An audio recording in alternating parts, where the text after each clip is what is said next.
Isang mapapalang araw na naman po sa inyong lahat. Good morning po. At araw po ngayon ng Lunes, January 2 at unang araw ng pagpasok ng mga bata.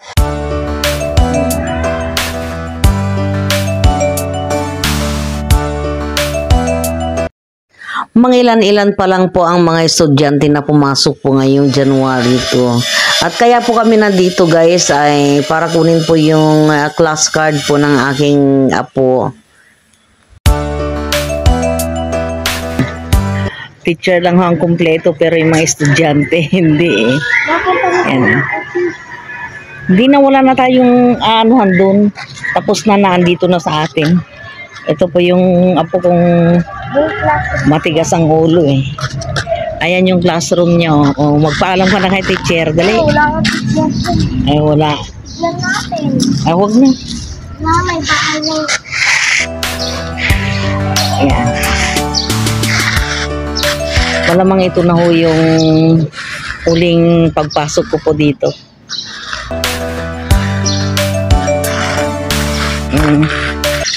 Napakatahimik ho. Wala pa hong gaanong estudyante. Kaya tama lang din naman ho na ngayon ho namin kinuha yung card ng apo ko. Ayan. Didiretso naman po kami doon sa school kung saan lilipat po ang mga apo ko.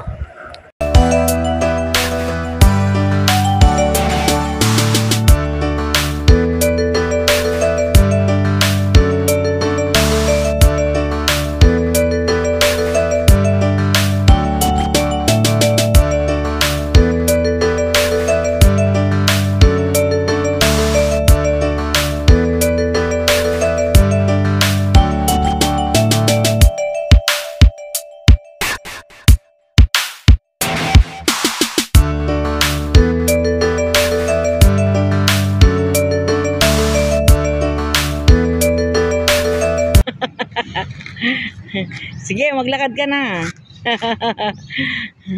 Hindi ko akalain guys, mayroon pa palang nabubuhay na sinaunang sasakyan po dito sa may harapan po ng kaklase ng apo ko. Harapan ng bahay nila Kurt. Yan, ito yung hahakot nila ng mga tubo nung araw guys. At huli kong nakita itong sasakyan na ito doon din po sa may malapit sa amin. Inayos po siguro. Sabi ko na nga ba tubo ang laman eh. Ito po ang bahay niya ng kaibigan ng anak ko. Yung best friend niya. Minsan dito nakain eh. Wala pa rin pong mga estudyante kung nakikita po ninyo guys, sarado yung mga rooms. Meron lang pong mangilan-ilan na may mga estudyante dito. Kaya lang walang ginagawa. Binubuksan lang po nila yung TV para manood po yung mga estudyante para maging tahimik po. Ang gagawin po natin ngayon dahil huling araw na po natin ngayon ay maglalakad-lakad po tayo. Titignan po natin yung eskwelahan ng anak ko nung siya ay nag-aral po dito sa may Maripuan High School. Ngayon nasa ibang bansa na po. Ngayon po nasa Australia na po siya. Kaya ito. Magmumuni-muni pa po tayo.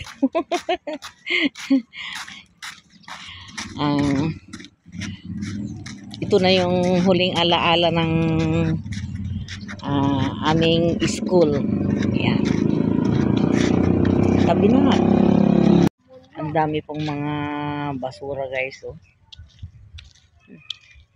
Siguro mga pinagputulan yung iba dyan ng mga puno, mga dahon.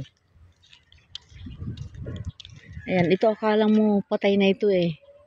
Pero ganyan lang pala guys, nagpapalit ng dahon. Ano kayang, parang paper tree ito eh.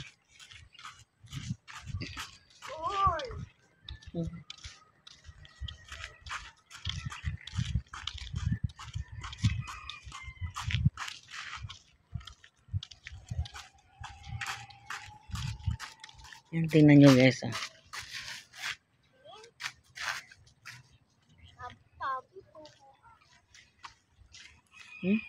Binahayan ng anay. Asan? Oh, may mga ano, oh, bahay ng anay. Oh, bubuyog. Ewan. Yan, oh. Buti na buhay pa.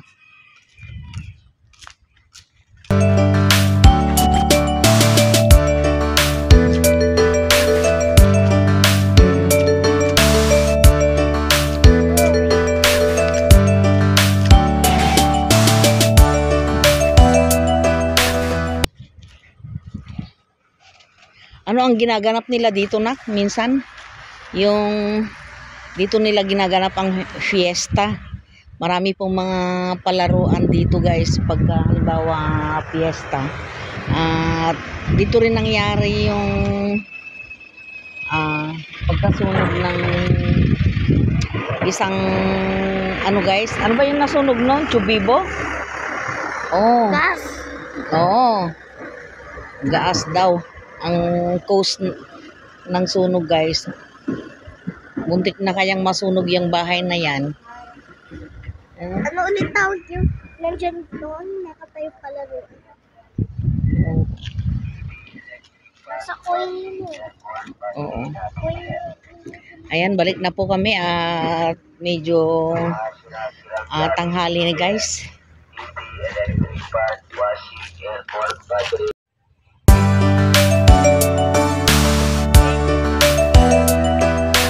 Ito po yung tinatawag nilang wild sunflower. Ayan. Sa totoo lang, guys, ngayon pa lang po ako makakahawak nito. Kaya baka makagat ka ng ahas dyan. Ito, guys, oh, ang ganda. Ganda, oh. Ito po ang wild sunflower. Mahirap din hong mag-alaga nito kasi ano na eh, wala nang humpay sa pag tubo nito pag once na nag-alaga. Kaya ang lalaki ng mga tangkay, oh.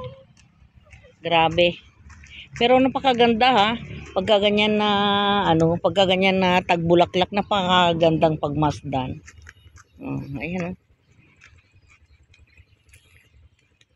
Kahit ho sa Tarlac marami rin hong ganyan, eh.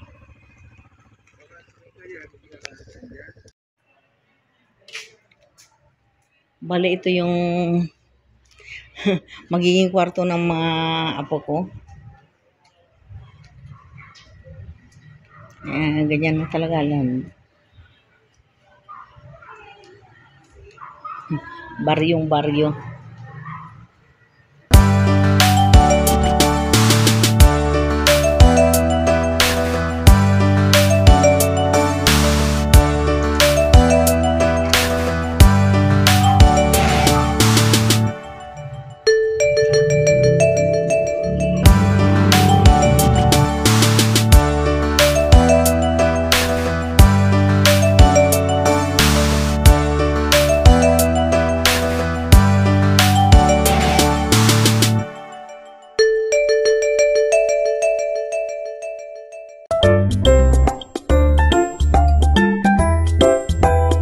Hanggang dito na lamang, guys, at sana po ay nagustuhan po naman ninyo ang ibinahagi ko sa inyo, at kung nag-enjoy po kayo, pa-like, share, comment, and subscribe naman po.